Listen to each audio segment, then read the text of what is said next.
परिंदा आसमां में रहना चाहता हूँ, ये खुली हवाओं में उड़ना चाहता हूँ। भगवान मुझे भी तो सुन, भगवान मुझे भी तो सुन। ये मांझे में है मेरे पैर फंसे, मेरे पंख कटे पेच से। मैं उड़ ना सकूं खुली हवा में, ना मैं लौट सकूं घर अपने, ना मैं लौट सकूं घर अपने। આજે આપણે ધોરણ 10 માં ગુજરાતીમાં કાવ્ય 11 જેનું નામ છે શિકારીને માં અભ્યાસ કરીશું। સૌપ્રથમ આપણે જોઈએ તો આ કાવ્યના કવિ છે કલાપી, સાહિત્ય પ્રકાર છે ઉર્મી કાવ્ય અને સંદર્ભ ગ્રંથ છે કલાપીનો કે કાવ્ય। વિદ્યાર્થી મિત્રો, બીજી એક વસ્તુ ખાસ યાદ રાખજો કે જૂના પાઠ્યપુસ્તકમાં આપણે સાહિત્ય પ્રકાર ઉર્મી કાવ્ય આપેલો છે અને નવું પાઠ્યપુસ્તક જે છે એમાં સોનેટ એનો સાહિત્ય પ્રકાર તરીકે આપેલું છે, એટલે આ બંને બાબતો ખાસ તમે યાદ રાખજો। સોનેટની ચર્ચા આપણે કાવ્ય 13 જ્યારે ભણીશું ત્યારે સવિસ્તૃત સોનેટ વિશે ચર્ચા કરીશું। સૌપ્રથમ આપણે જોઈએ તો શિકારી આપણે દરેક જણ ઓળખતા હોઈએ છીએ શિકારી। તો એ જે શિકારી છે, શિકારી વિશે કવિ કલાપીએ કાવ્યમાં વાત કરેલી છે। આપણે કાવ્યની ચર્ચા કરતા પહેલા સૌપ્રથમ આપણે કલાપીના જીવન વિશે માહિતી મેળવીએ। તમે દરેક જણ કલાપીનું નામ તો સાંભળ્યું હશે, કારણ કે ગુજરાતી સાહિત્ય જે છે એ ગુજરાતી સાહિત્યમાં કવિ કલાપીનું જે સ્થાન છે એ સિરમોર ગણાય છે। એ ખૂબ જ ઓછું જીવ્યા છતાં પણ ગુજરાતી સાહિત્યને અનેક પ્રદાન કરેલું છે। તો સૌપ્રથમ આપણે જોઈએ તો એમનો જન્મ 26/1/1874 માં થયો અને એમનું અવસાન 9/6/1900 માં થયું। બીજી એક વસ્તુ વિદ્યાર્થી મિત્રો યાદ રાખજો કે આપણા ગુજરાતી સાહિત્યમાં આ કવિ માત્ર 26 વર્ષની વયે, કેટલા વર્ષની વયે? 26 વર્ષની વયે અવસાન પામ્યા હતા, સૌથી ઓછું જીવ્યા હતા। એક છે કલાપી અને બીજા આપણા કવિ છે રાવજી પટેલ। આપણે એમનું કાવ્ય ભણવાનું છે એક બપોરે। આ જે બંને કવિઓ છે એ બંને કવિઓ વિદ્યાર્થી મિત્રો ખૂબ જ ઓછું જીવ્યા હતા, ઓછું જીવ્યા છે છતાં પણ એમને ગુજરાતી સાહિત્યને અનેરું પ્રદાન કરેલું છે। એવું કહેવાય છે કે જો આ બંને કવિઓ થોડું વધારે જીવી ગયા હોત તો આપણા ગુજરાતી સાહિત્યનું જે સ્થાન છે એ કોઈ જુદા જ પ્રકારનું જોવા મળે। એટલે મિત્રો ખાસ યાદ રાખજો, પ્રશ્ન પૂછાય છે કે કલાપી કેટલા વર્ષની વયે અવસાન પામ્યા હતા? તો 26 વર્ષની નાની વયે તેઓ અવસાન પામ્યા હતા। સૌપ્રથમ આપણે જોઈએ એમનું પૂરું નામ।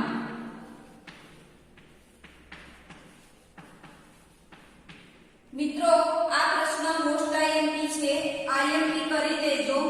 એક વાક્યના ઉત્તરમાં પૂછાય છે કલાપી એમનું ઉપનામ છે, એમનું પૂરું નામ છે સુરસિંહજી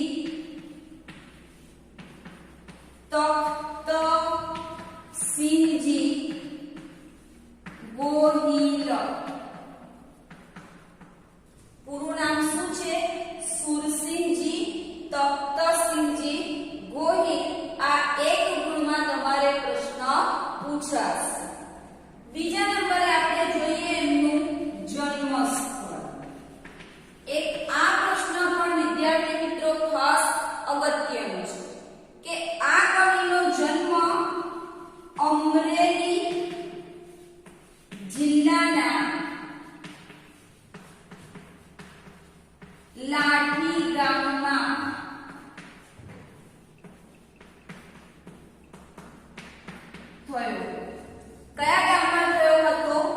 લાઠી ગામમાં અને રાજવી પરિવાર અથવા તો કુટુંબમાં. આ પણ વિદ્યાર્થી મિત્રો તમે ખાસ યાદ રાખજો કે કલાપી જે છે એ કલાપી કવિ હોવા ઉપરાંત એક રાજાના દીકરા હતા. રાજાશાહી જીવન પણ કલાપી જીવી ચૂક્યા છે. એટલે એવું પૂછાય કે કેવા કુટુંબમાં થયો હતો, તો તમારે શું લખવાનું છે? રાજવી પરિવાર અથવા તો રાજવી કુટુંબમાં એમનો જન્મ થયો હતો. હવે આપણે વિદ્યાર્થી મિત્રો એમનું સાહિત્ય સર્જન જોઈએ તો સાહિત્ય સર્જન એ ખૂબ જ ઓછું જીવ્યા છે. એટલે સાહિત્ય સર્જનમાં આપણા પાઠ્યપુસ્તકમાં માત્ર ને માત્ર 2 જ સાહિત્ય સર્જન આપેલા છે. એમાં સાહિત્ય સર્જનમાં આપણે પહેલું જોઈએ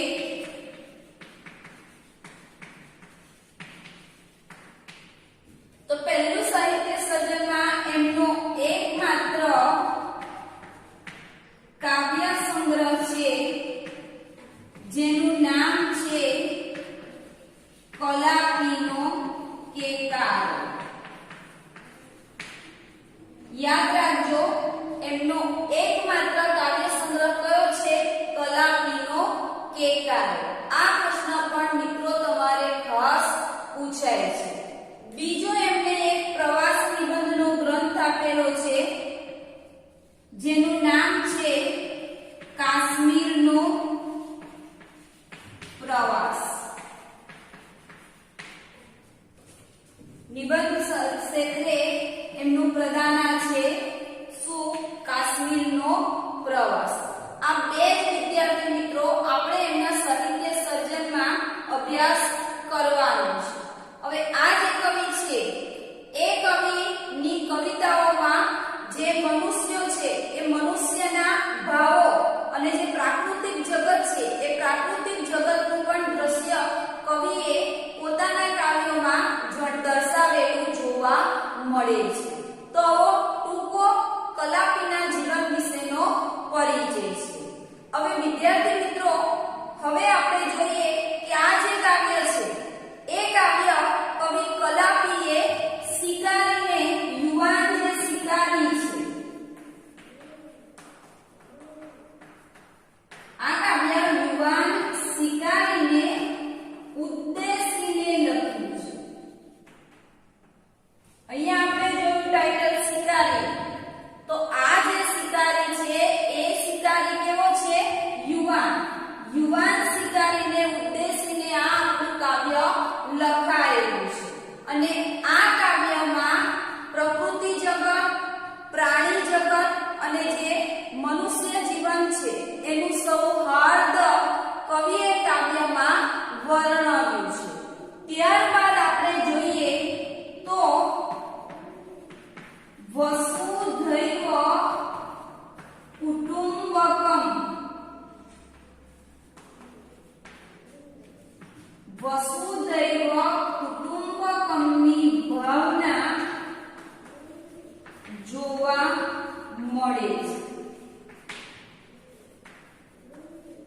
કવિ પરિચયની નીચે વિદ્યાર્થી મિત્રો આ વાક્ય આપેલું છે તે અંડરલાઈન કરીને મોસ્ટ આઈએમપી કરી દેજો, કારણ કે એક વાક્યના ઉત્તરમાં આ પ્રશ્ન તમારે પૂછાશે કે વસુધૈવ કુટુંબકમની ભાવના કયા કાવ્યમાં જોવા મળે છે?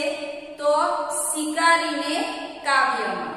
બીજું આપણે એક વાક્ય નોંધી લેજો કે જીવો અને જીવવાદ. જીવો અને જીવવાદો એ પણ આ કાવ્યનો આપણને સંદેશ. એટલે આ બંને વસ્તુ વિદ્યાર્થી મિત્રો તમારે ખાસ નોંધી લેવાની છે. જીવો અને જીવવાદો એ તમે જ્યારે ભાષા અભિવ્યક્તિ જોશો ત્યારે ભાષા અભિવ્યક્તિમાં તમારે અંડરલાઈન કરવાની છે. હવે સૌપ્રથમ આપણે આ કાવ્યનો સારાંશ જોઈ લઈએ કે તમને હું વાર્તા સ્વરૂપે કાવ્ય કહી દઉં એટલે તરત જ તમને કાવ્ય સરળતાથી સમજાઈ જશે.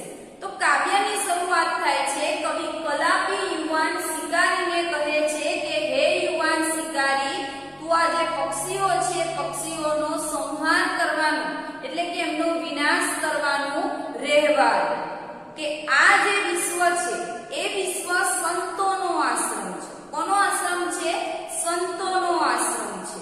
ત્યારબાદ બીજી પંક્તિમાં કહે છે કે આ જે વિશ્વ છે આ સમગ્ર વિશ્વમાં પ્રકૃતિ, પ્રાણીઓ, પક્ષીઓ, લતાઓ, વૃક્ષો, ઝરણાઓ આ બધા જ જે તત્વો છે બધા જ તત્વો સુંદર છે.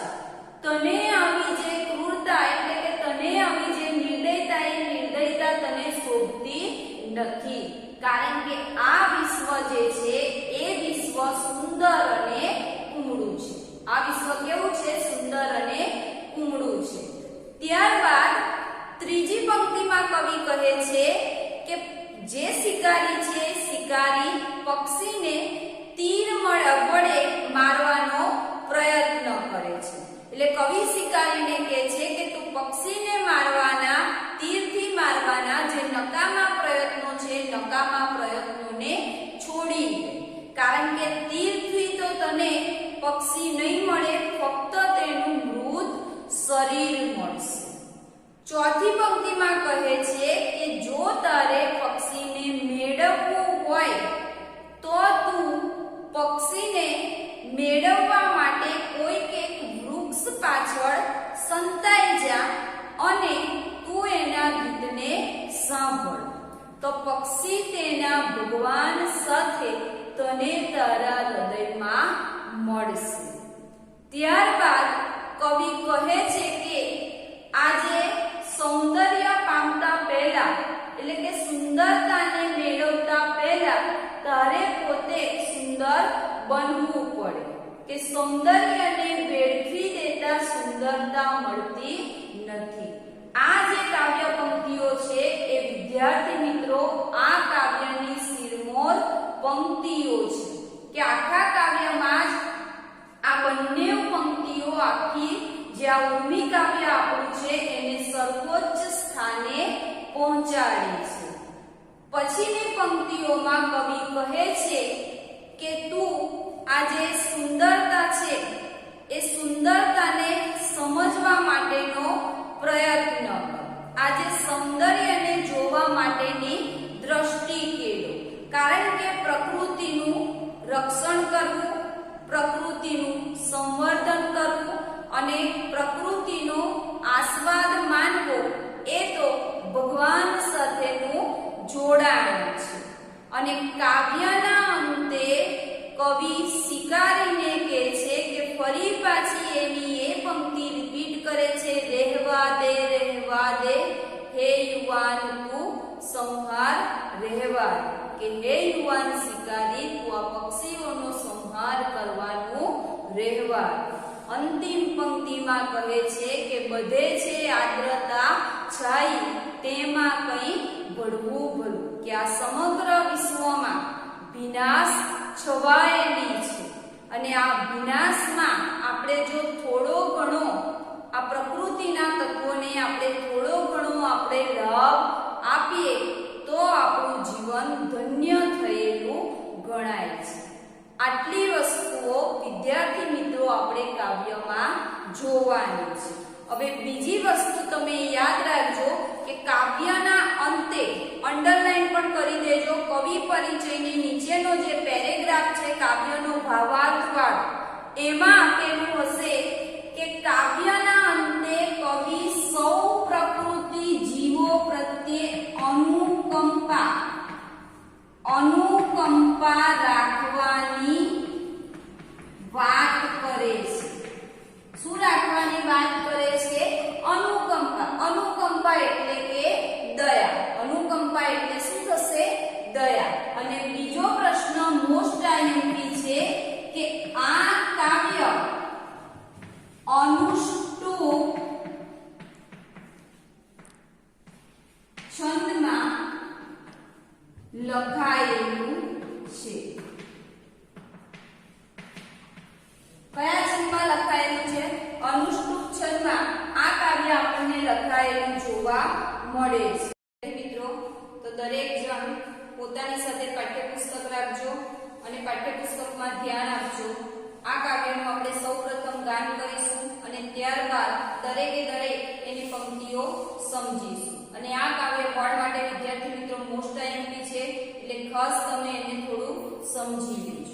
તો જુઓ, રહેવા દે આ સંહાર યુવાન તું, ઘટે ના ક્રૂરતાવી, વિશ્વાશ્રમ સંતનું, પંખીડા ફૂલડા રૂડા, લતા આ ઝરણા તરુ, ઘટે ના ક્રૂર દ્રષ્ટિ અહીં ત્યાં, વિશ્વ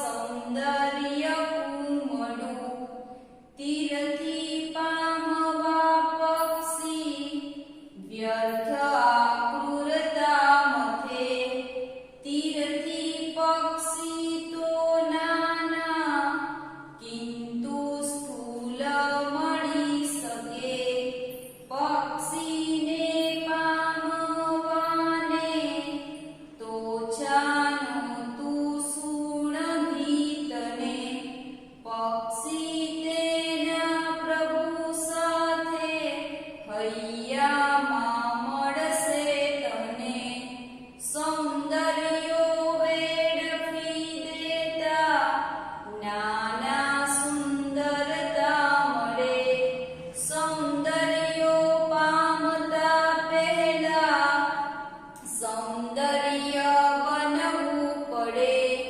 સૌંદર્યે ખેલવું એ તો પ્રભુનો ઉપયોગ છે, પોષવું પૂજવું એને એનો ઉપભોગ છે, રહેવા દે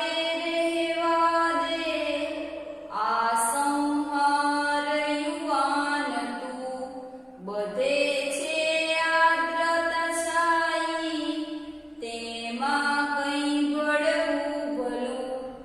આ રીતે મિત્રો આ કાવ્યનો રાગ રહેશે. હવે આપણે જોઈએ આ કાવ્યની સમજૂતી. બીજી એક વસ્તુ યાદ રાખજો કે કયા છંદમાં લખાયેલું છે, અનુષ્ટુપ છંદમાં. તો સૌપ્રથમ વિદ્યાર્થી મિત્રો આપણે અનુષ્ટુપ છંદ વિશે થોડી માહિતી મેળવી લઈએ અને એની વિસ્તૃત માહિતી આપણે વ્યાકરણ એકમ 5 માં જ્યારે છંદનો ટોપિક જોઈશું ત્યારે મેળવીશું. પણ સૌપ્રથમ આપણને ખબર હોવી જોઈએ કે જે અનુષ્ટુપ છંદ કોને કહેવાય. તો અનુષ્ટુપ છંદમાં વિદ્યાર્થી મિત્રો 4 ચરણ હોય. કેટલા ચરણ હોય? 4 ચરણ. 4 ચરણમાં 8 અક્ષર હોય. કેટલા અક્ષર હોય? 8 અક્ષરના 4 ચરણ. ત્યારબાદ આપણે એનું બંધારણ જોઈએ તો પહેલા અને ત્રીજા ચરણ,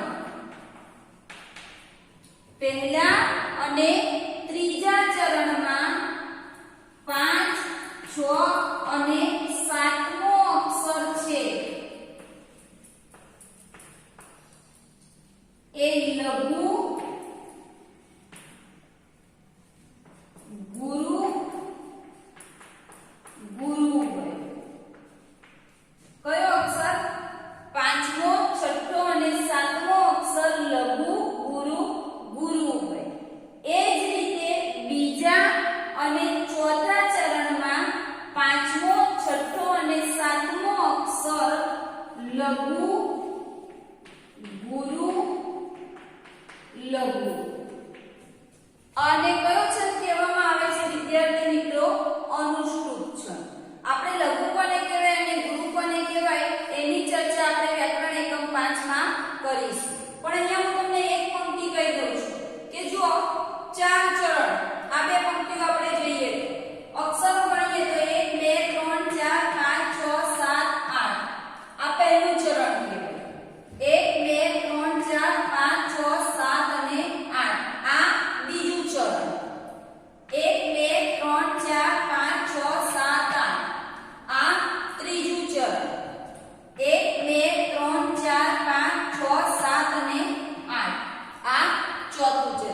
4 ચરણ થઈ ગયા 4 ચરણમાં કેટલા અક્ષર કીધા 8 કેટલા અક્ષર કીધા 8 અક્ષર કીધા જોડાક્ષર કયા જોઈન્ટ અક્ષર એને તમારે ગણતરીમાં એક જ લેવાનું બરાબર છે હવે આપણે જોઈએ કે પહેલું અને ત્રીજું ચરણ તો પહેલું ચરણ કયું થયું આ અને ત્રીજું ચરણ કયું આ છે કયો અક્ષર પાંચમો 1 2 3 4 5 કયો હોય લઘુ તો આ લઘુ પછી છઠ્ઠો અક્ષર ગુરુ તો આ ગુરુ અને સાતમો અક્ષર પણ ગુરુ થઈ ગયું હવે એ જ રીતે આપણે ચોથું ચરણ ત્રીજું ચરણ જોઈએ તો 1 2 3 4 5 લઘુ છઠ્ઠો ગુરુ સાતમો ગુરુ આને કયો છંદ કહેવાય વિદ્યાર્થી મિત્રો અનુષ્ટુપ છંદ ચલો હવે કાવ્યમાં દરેક જણ ધ્યાન આપે રહેવા દે આ સંહાર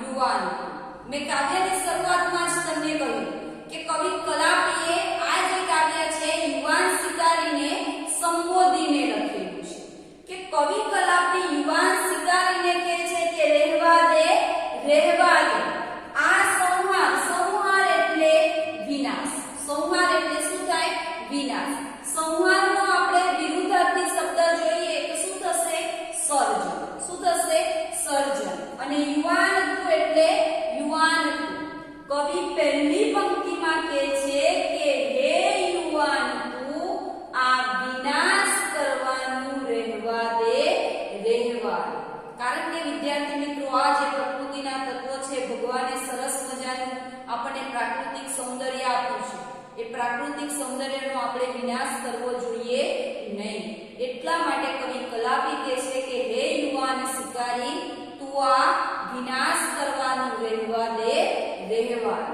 બીજી પંક્તિમાં કહે છે ઘટેના ક્રૂરતા આવી વિશ્વ આશ્રમ સંતનું ઘટે અહીંયા ઘટેનો અર્થ થશે ઓછું થવું નહીં પણ ઘટેનો અર્થ થશે શોભતી નથી ઘટેનો અર્થ શું થશે શોભતી નથી ના એટલે નથી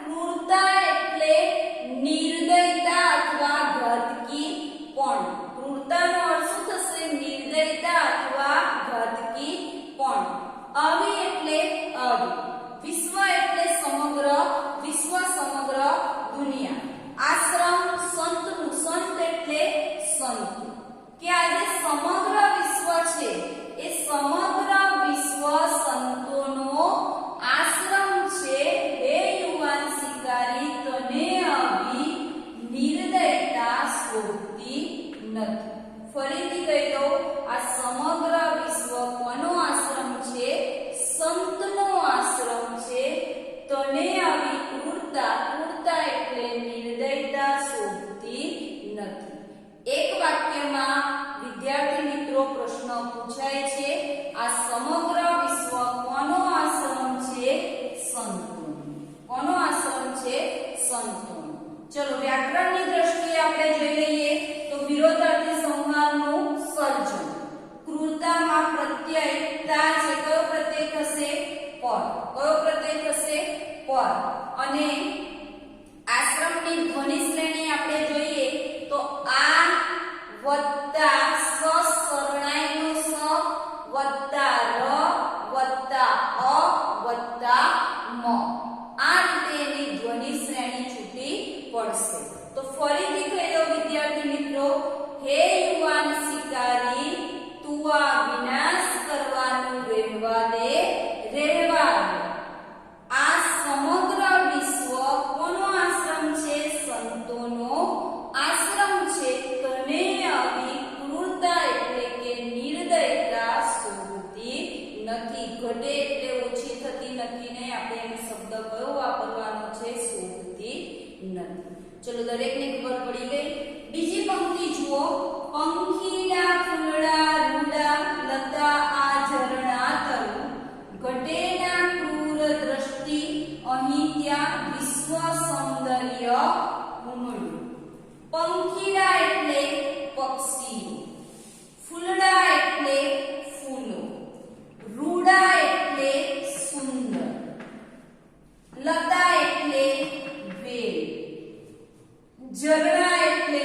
જળ.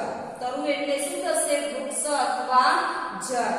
તો કવિ કહે છે પક્ષીઓ, ફૂલો, વેલાઓ, ઝરણાઓ અને વૃક્ષો સુંદર છે. ક્યાં?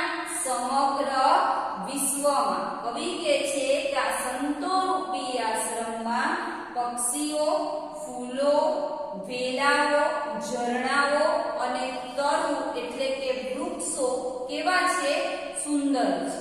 હવે આ જોઈને વિદ્યાર્થી મિત્રો આપણને કવિ ઉમાશંકર જોશી યાદ આવે કે કવિ ઉમાશંકર જોશીનું કાવ્ય હતું. એ કાવ્યને આપણે પંક્તિઓ જે વિશાળે જગ વિસ્તારે કાવ્ય હતું એની કાવ્ય પંક્તિઓ જોઈએ કે વિશાળે જગ વિસ્તારે નથી એક જ માનવી, પશુ છે, પક્ષી છે ફૂલોની વનસ્પતિ. શું કહે છે કે વિશાળે જગ વિસ્તારે નથી એક જ માનવી, કે આ જે આટલું મોટું વિશ્વ છે એ વિશ્વનો જે વિસ્તાર છે વિસ્તારમાં એ મનુષ્ય જ નથી. બાકી ફૂલો છે, વનસ્પતિ છે, વેલાઓ છે, ઝરણાઓ છે, બધું જ છે. એકલો મનુષ્ય જ છે નહીં. એ કાવ્યમાં પણ આ જે મનુષ્ય છે, મનુષ્ય જે બધા પ્રાકૃતિક તત્વો છે, પ્રાકૃતિક તત્વોને દિવસે ને દિવસે ભૂલતો જાય છે. મનુષ્ય એક સ્વાર્થી થઈ ગયો છે કે પોતાના સ્વાર્થ માટે જો એ રસ્તે ચાલતો હોય તો રસ્તાની અંદર કદાચ છોડ આવશે તો એ છોડને પણ એ શું કરી નાખે છે? તોડી નાખે છે. અને એટલા માટે કવિ ઉમાશંકર જોશી કહે છે કે આ સમગ્ર વિશ્વમાં જે મનુષ્ય છે, મનુષ્ય પોતાનું મનુષ્યપણું ભૂલતો જાય છે. કે જો મનુષ્યપણું ભૂલી ને આ પ્રકૃતિના તત્વોનું જતન કરે તો આપણને પ્રાકૃતિક સૌંદર્ય જોવા મળે. તો આ કાવ્યમાં પણ કવિ કલાપી કહે છે કે આ સમગ્ર વિશ્વમાં આ બધી વસ્તુઓ કેવી જોવા મળે છે? આપણને સુંદર જોવા મળે છે. તમને 2 માર્ક્સનો પ્રશ્ન વિદ્યાર્થી મિત્રો પૂછાશે કે સૃષ્ટિનું સૌંદર્ય કવિને ક્યાં ક્યાં જોવા મળે છે? 2 માર્ક્સનો પ્રશ્ન મોસ્ટ આઈએમપી છે. તો સૃષ્ટિનું સૌંદર્ય કવિને પક્ષીઓ, ફૂલો, વેલાઓ, ઝરણાઓ, વૃક્ષો દરેકે દરેક તત્વોમાં જોવા મળે છે. ચલો પછી શું કહે છે? ઘટેના ક્રૂર દ્રષ્ટિ.